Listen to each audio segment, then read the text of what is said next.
There's been a fundamental shift in the labor market, and a lot of workers are considering self-employment. Suddenly, millions of individuals want to do what I've been doing for over 30 years. I can help with that.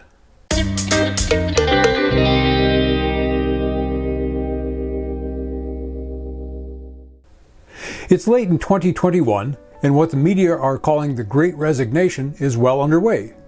Millions of workers have quit the workforce. Some have capitalized on market conditions and have gone on to better jobs, but huge numbers are considering starting their own businesses or have already done so.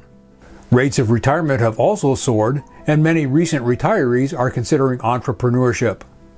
Even remote workers will find value in what I have to say, since they now have greater freedom and flexibility in their work obligations. By the way, if you're watching this at some time in the future, the labor conditions may be radically different than they are as this is being produced. In fact, they almost certainly will be. The labor market, and markets in general, fluctuate wildly and seemingly randomly at times, but much of what I'll discuss in this series will remain relevant. Starting a business and fitting your work life into your total life space will always be a worthwhile endeavor. The old adage about planting a tree applies to entrepreneurship too. When's the best time to plant a tree? 20 years ago. When's the second best time? Today. This playlist, Adventures in Work, will include a series of videos on my life as an entrepreneur. As a teaser, I'll mention here that for me, entrepreneurship is not about just working or just making money.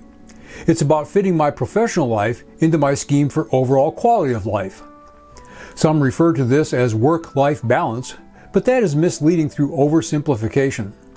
There aren't two components, work and life. There are work plus countless other components that contribute to quality of life.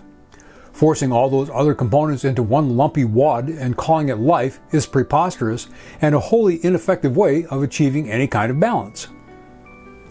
My objective with this intro video is twofold. First, I want to explain what this series is and why it exists, which I just did. Second, I want to provide an overview of my work background, which I'll do now. I started in retail when I was 13 years old. My dad and uncle were both in the furniture and appliance business, although not together. A 13-year-old toting sofas and dollying refrigerators around may run afoul of current child labor laws, but in the 60s it was still expected that children who wanted to follow in the family business would start young, and I did. As I grew older, I drifted away from the family business and retail in general. I dabbled in other jobs in other industries. I pumped gas back in the day before self-service stations. At one time, I was part of the team producing circuit boards for pacemakers. But I soon returned to retail and ultimately spent 25 years in retail sales and management. It was good money, but long hours, and retail is a notoriously unreliable way to stay employed. Nearly all the places I worked at are now gone. Examples include American Handicrafts, CMC Stereo, and Service Merchandise. Others are in serious decline. Pier 1 announced it would close all retail locations. It was acquired by Retail E-Commerce Ventures, who launched an online version of the company. I have no regrets for my time in retail. I gained an understanding of business.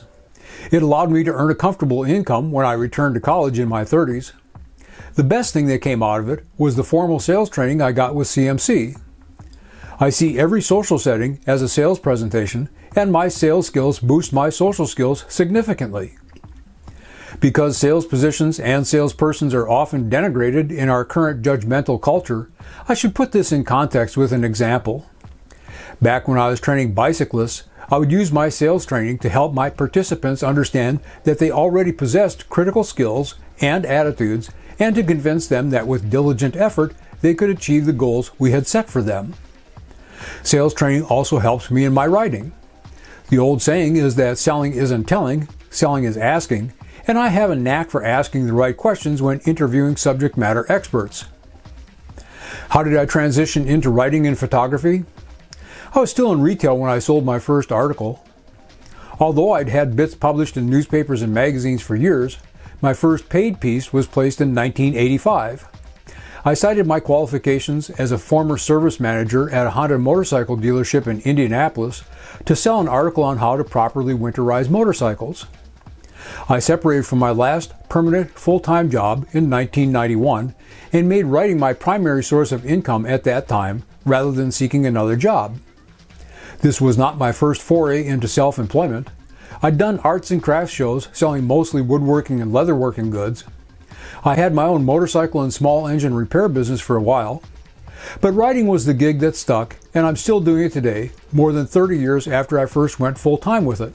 In those 30-plus years, I've taken on other jobs, from picking tomatoes, to waiting tables, to serving as an expert witness, to teaching high school equivalency diploma classes, what most folks call GED. Why I've done this will be the subject of its own video. My income has been what I designed it to be. I rejected the common cultural assumption that more money is always better.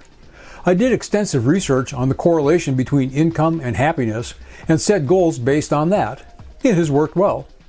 My hourly wage is about equivalent to that of attorneys in the area where we live when I compute my income on an hourly basis. My annual income is far less than the typical attorney's because I work far fewer hours. I've had 70-hour weeks. I've also had 0-hour weeks. Quite a few, in fact. Over the entire period that I've had writing as my primary focus, my average work week has probably been 20 hours.